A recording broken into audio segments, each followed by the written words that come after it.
लोकसभा निवडणुकीच्या पार्श्वभूमीवर मध्य प्रदेशातील उमरठी येथे महाराष्ट्र मध्य प्रदेश पोलिसांनी 26 एप्रिल 2024 रोजी सकाळी 7 ते 9 वाजेच्या दरम्यान संयुक्त कॉम्बिन ऑपरेशन राबविले। यात शहर पोलीस ठाण्यात दाखल गुन्ह्यातील पाहिजे असलेल्या एका आरोपीला जेरबंद केल्याची माहिती प्रभारी शिरपूर उपविभागीय पोलीस अधिकारी तथा शिरपूर शहर पोलीस ठाण्याचे पोलीस निरीक्षक के पाटील यांनी दिली। माहिती प्रसार माध्यमांना दिली।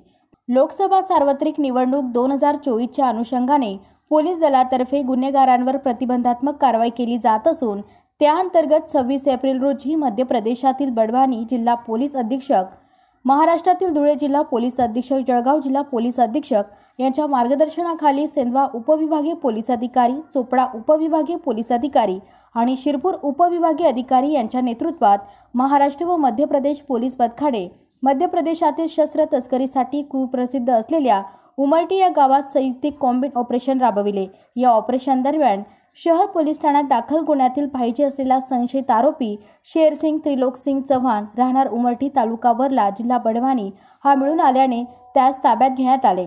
सदर संयुक्त कॉम्बिन ऑपरेशनमध्ये मध्य प्रदेशातील सेंधवा वरला पोलीस ठाण्याचे प्रभारी कर्मचारी तसेच महाराष्ट्रातील धुळे जिल्ह्यातील शिरपूर शहर व तालुका पोलीस ठाण्याचे पोलीस अधिकारी आणि जळगाव जिल्ह्यातील चोपडा शहर व ग्रामीण पोलीस ठाण्याचे अधिकारी यांनी राबविले। याबाबत सविस्तर माहिती शिरपूर उपविभागीय पोलीस अधिकारी के पाटील यांनी सायंकाळी दिली।